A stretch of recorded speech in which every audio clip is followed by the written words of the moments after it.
realmente tienen dos afectaciones las cúpulas de los partidos. La primera es que pierden el control directo de quienes integran las listas de representación proporcional y en segundo lugar porque se bajan los recursos de financiamiento a los partidos políticos. Esas son las dos cosas realmente que les duelen. Control y dinero. Control y dinero, porque las cúpulas de los partidos determinan quiénes son los diputados y diputadas plurinominales. Sí, los seleccionan.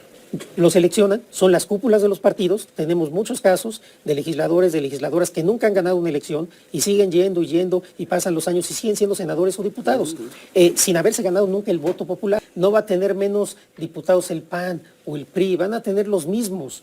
Yo creo que a lo mejor tienen menos, pero eso es por la votación de la gente. Pero si la votación de 24 o de 21 se repitieran, el PAN y el PRI, el Verde, el PT, MC tendrían los mismos diputados que tuvieron en ese momento. ¿Y entonces? ¿Por qué tan poco entusiasmo por esta parte? Ahora vamos a entrar a los dineros y a los tiempos en medio. Es muy claro, porque ahora si yo soy dirigente de un partido, yo decido quiénes son mis diputados plurinominales. Decidía, porque ya no lo vas a poder hacer si es que se aprueba. Si se aprueba la reforma, yo ya no decido, yo decido de manera indirecta, la decisión final es de la gente. Entonces esto empodera a la gente, esto hace una democracia más cercana a las personas. Claro, incomoda a las cúpulas de los partidos, es lógico que no haya entusiasmo, pero el compromiso de la presidenta es con la gente, no con los partidos políticos. Tenemos senadores que vivieron los 6 años anteriores fuera de México. Ricardo Anaya. Y es coordinador de un grupo parlamentario. Eso es lo que no se quiere, que salgan a territorio a ganarse el voto de la gente, a darle la cara a la población. Iniciamos el día de hoy, amigos y amigas, y se le planta en vivo Arturo Saldívar al mismísimo Ciro Gómez Leiva, defensor de la oposición, priistas y panistas, y un comentócrata que bien no le gusta la reforma electoral, que hemos visto que no le gusta a los vendepatrias, y vamos a escuchar el por qué no, pero resulta que también no les gusta a estos comentócratas, tanto a él como a Azucena, Loret de Mola, López Dóriga y compañía, porque saben que los recursos al bajárselos del Instituto Nacional Electoral, pues son los más perjudicados de los medios tradicionales. Por su parte, hay que decirlo duro y contundente, vas a ver por qué una reforma que sí va a ser más democrática, no se eliminan los pluris ni de diputados ni de senadores, pero sí les quita las herramientas, malas herramientas que utilizaron durante muchísimos sexenios priistas y panistas, primero, para tener un manto protector ante la justicia mexicana, y otra más importante, los privilegios de los que gozaban para ponerse siempre en primeros lugares o poner siempre a su hijo, a su primo, su sobrino, su amigo, entre otras cosas, compadres y comadres, y eso ya se acabó. No se van a eliminar, hay que hacerlos más productivos, hay que hacerlos más democráticos y lo más importante, que velen por los intereses del pueblo mexicano y que salgan a la calle, que eso es lo que no quieren hacer. Obviamente igual, lo que les duele muchísimo es el bolsillo, porque hay que decirlo, priistas y panistas han demostrado hasta la fecha, hoy 26 de febrero de 2026, que solamente están en la política para enriquecerse. Les quitan los recursos y vamos a ver quiénes quieren ser políticos en la oposición. Vas a ver que todos van a pelar gallo. Pero bueno, amigos, amigas, vamos a escucharlo, prestan muchísima atención. Ahorita lo platicamos. Bueno, que no sea Morena, pues. La verdad es que la narrativa que se había implantado por la oposición y por la comentocracia era en el sentido que se iba a presentar una reforma regresiva, donde iba a haber partido único, íbamos a acabar con el INE, íbamos a acabar con la representación proporcional de las minorías, y esto no fue así. La verdad que la reforma, como explicaremos, es una reforma muy sensata, responsable, seria, que viene a cumplir un compromiso que la presidenta hizo desde campaña.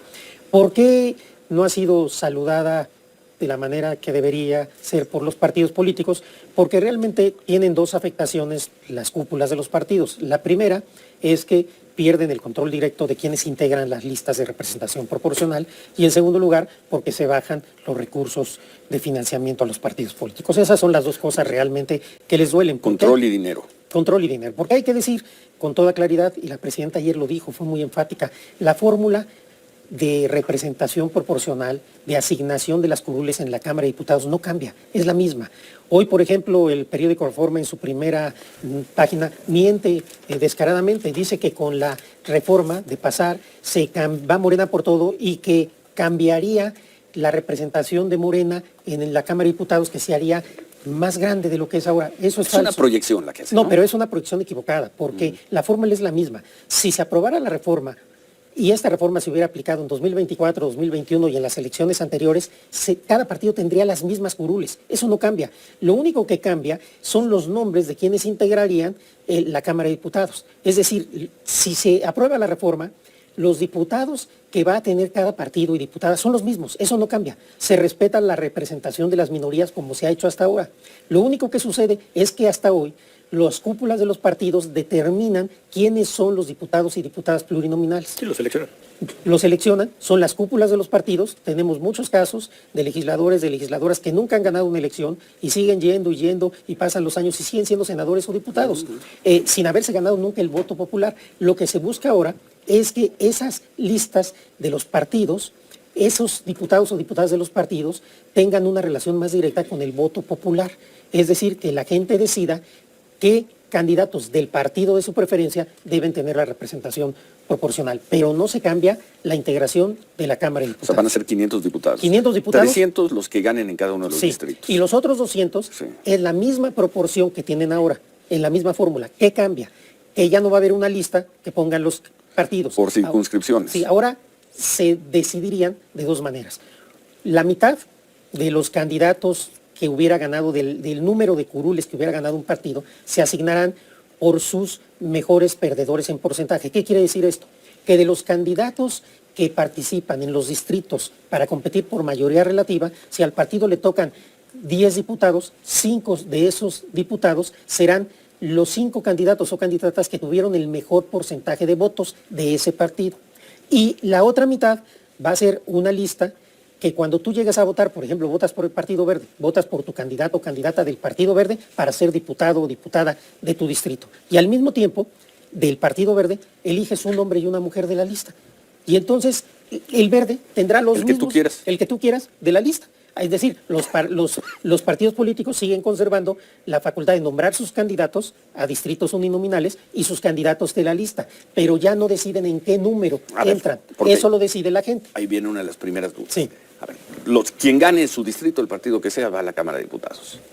Luego, ponías el ejemplo, si a un partido le tocan por proporción de votos 10 lugares, 5 van a salir de los candidatos que hayan obtenido el porcentaje. El mayor porcentaje es porcentual, de votos, no es número de votos, es porcentaje. Porque si fuera número de votos tendrían ventaja los candidatos de distritos más grandes. Serían del Estado de México. Siempre.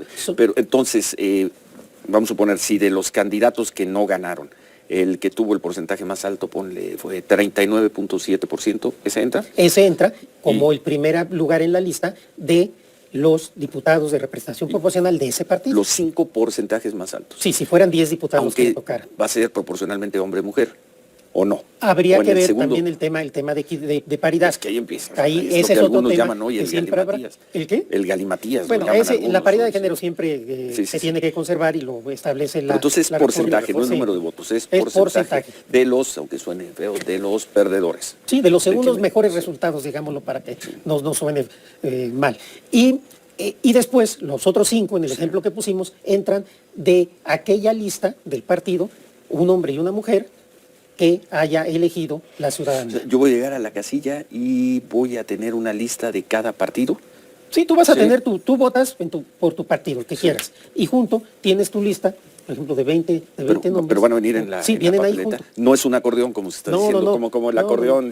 Vienen juntos y entonces tú eliges. Ahí viene una lista de 20 nombres que propone la dirigencia del partido. Exactamente. ¿Van a ser 20 nombres? Sí, prácticamente, digamos 20 nombres. Entonces, de esos 20 nombres, tú eliges un hombre y una mujer en tu circunscripción. Sí. Y eso es todo. ¿Qué pasa? La lista sí, la manda el partido. ¿Quiénes los nombres? Pero ¿en qué orden entran? Lo decide la gente, no lo deciden las cúpulas de los partidos.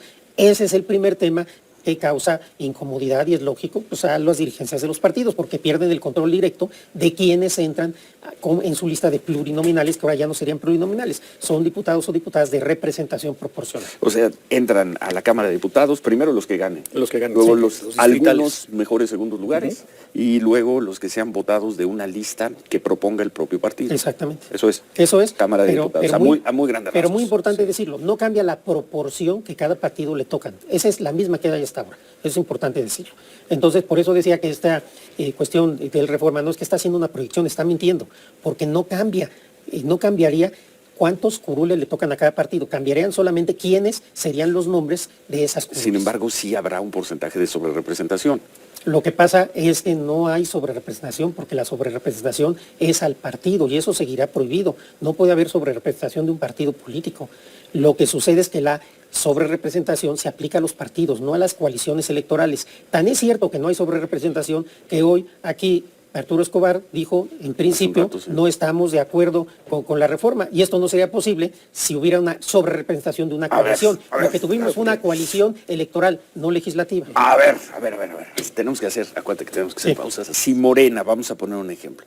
Vamos a llamarle el Partido México, para no poner nombres. Vamos, porque existiera un partido que se llame... Ese México, Somos México, es lo mismo. El Partido Nacional, es el puede ser. El Partido Nacional. Vamos, bueno, ponle el partido sí. Es que si es X va a ser Claudio X, y si es Z van a ser los... El partido Y, sí. Espero que no haya problema, obtiene 40% de los votos.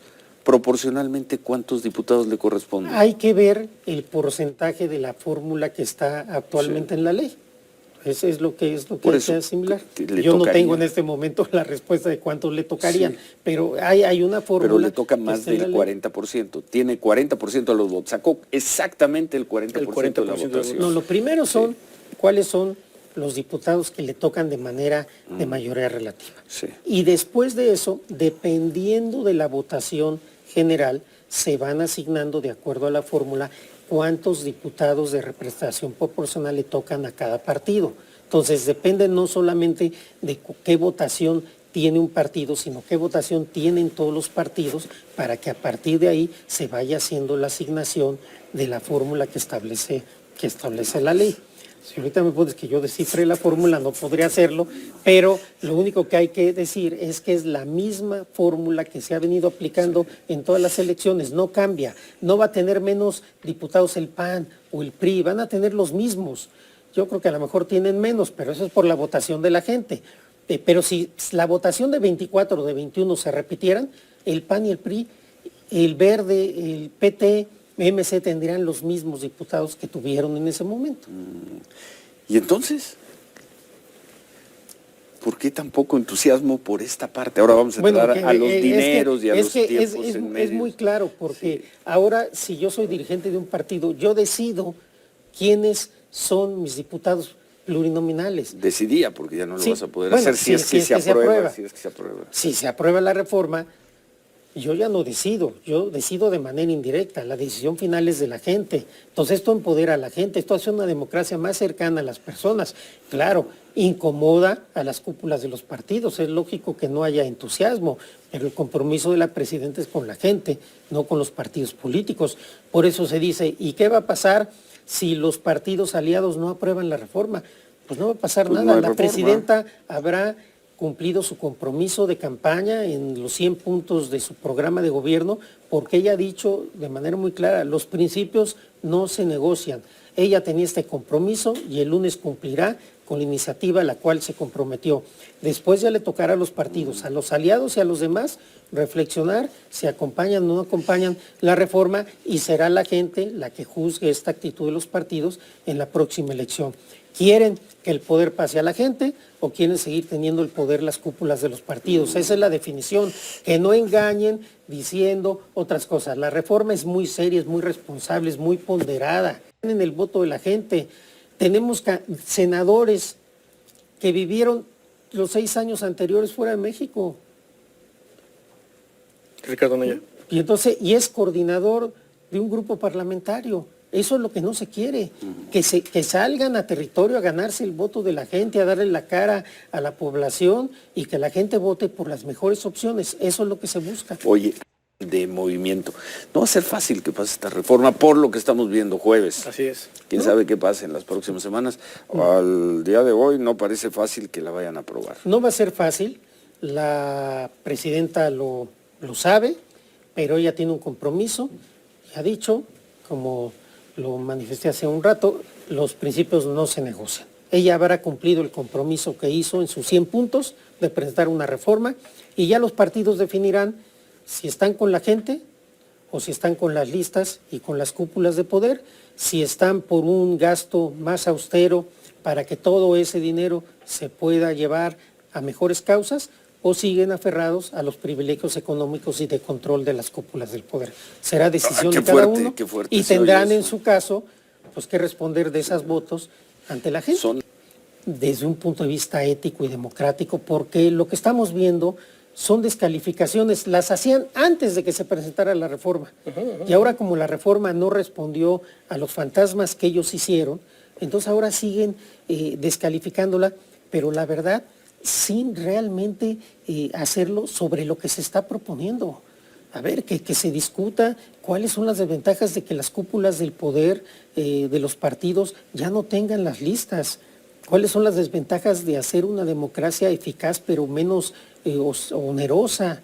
¿Cuáles son las desventajas de que le estemos dando al INE facultades nuevas para combatir y prevenir el uso de recursos de procedencia ilícita en los procesos? Dijo el PAN que si eso no venía en la reforma, la iban a votar en contra. Viene en la reforma y de todas maneras la van a votar en contra. Entonces era un pretexto. Pero eso es, ¿por qué? Es la oposición. Díganme cuál es la desventaja de fortalecer el voto y la presencia de los migrantes mexicanos residentes en el extranjero. Yo creo que de esa nadie se ha pronunciado en contra. Y además hay otra cuestión que no se dijo, pero que estamos incluyendo, que son también acciones afirmativas para grupos de los pueblos originarios, de la comunidad de la diversidad sexual, de las personas con discapacidad. Es una reforma muy seria que se presenta con toda honestidad a un debate que viene además de la gente, porque tuvimos muchas audiencias, prácticamente todas las entidades federativas, en 31, menos en Veracruz, porque no fue posible por el tema de las inundaciones, más de 1,300 propuestas que recibimos, hubo un diálogo abierto con la sociedad, quien quiso participar, participó, y ojalá el Congreso discuta esta reforma con altura de miras y con razones y con argumentos. Lo veremos. Sí, lo veremos a partir de la próxima semana. Pues ya lo escucharon, amigos y amigas, claro y conciso. Hasta el mismo Ciro Gómez Leiva como que al final quería aceptar que es una excelente elección, obviamente por sus patrones y sus propios intereses. Si les bajan los recursos de los partidos políticos de oposición, pues con qué dinero les van a pagar para que guarden silencio o que digan lo que quieran que digan estos vendepatrias. Por su parte, duro y conciso, los pluris no se eliminan, van a tener que pedir el voto y eso es lo que les molesta muchísimo. Recuerden que el más afectado, así sí les duele muchísimo además, bajarle recursos a los partidos políticos, le va a afectar al que gane más. En ese caso, seamos honestos, Morena va a arrasar porque ha demostrado desde 2018 a la fecha que vino a trabajar por el pueblo mexicano, demostrándolo con resultados en todos los aspectos. Y no hay que decir que Morena dice, hay que cacar en todos los aspectos de seguridad, económico, de otras cosas, de salud. El más reciente, en seguridad. Y eso ahorita tiene vueltos locos a los opositores, a Alito, Jorge Romero, a todos los periodistas que ya no saben ni cómo hacerlo, porque si te das cuenta, ya no lo siguen mencionando, porque saben que siguen dándole más poder a la imagen de la cuarta transformación, que sí vino a dar resultados. Pero bueno, amigos y amigas, hasta aquí mi participación. Si te gustó el video, te invito a suscribirte a tu canal de Legión Vanguardia. Comparte la información para que más gente se entere de esta noticia. Y de favor, apoyas con un poderosísimo like, que sea muchísimo además, para que YouTube le mande esta información a muchísima más gente. Amigos y amigas, muchísimas gracias por su tiempo, por su preciosísimo espacio. Nos vemos en la próxima.